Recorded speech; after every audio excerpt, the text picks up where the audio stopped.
సొక్కరి చేస్తున్నాం. అనేది ఒక 1/4 కేజీ పప్పు, ఒక హాఫ్ స్పూన్ పసుపు పొడి, హాఫ్ స్పూన్ రుచి తగ్గ సాల్ట్,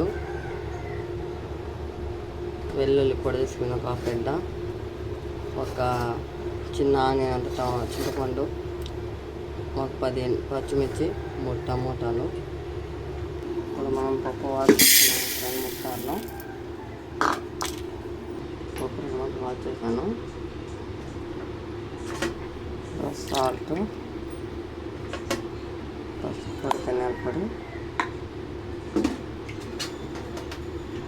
వెల్లుల్లి, పచ్చిమిర్చి, టమాటాలు మొదలు తీసేస్తాను. టమాటాలు వేసుకున్నాక చింతపండు వాటర్తో వాష్ చేశాను. ఇప్పుడు చింతపండు విత్తనాలు ఒక హాఫ్ స్పూన్ జీలకర్ర వేసుకున్నాం. స్టవ్ పైన పెట్టాను. ఒక 3 విజిల్లు పెట్టుకున్నాం. పప్పు ఉడికి నేను ఎనుకున్నాం. పప్పు వేసాము. ఇట్లా వాటర్ పోసుకున్నాం. 150 నేను తర్వాత పెట్టుకున్నాం. ప్యాన్ పెట్టాను. ఇల్లు పెడతాను వరకు ఇందులో కాఫీ కావాలి.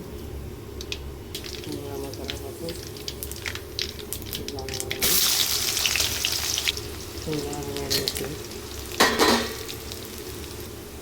పోతున్నాయి. ఇందులో పప్పు కోసం వెళ్తాం.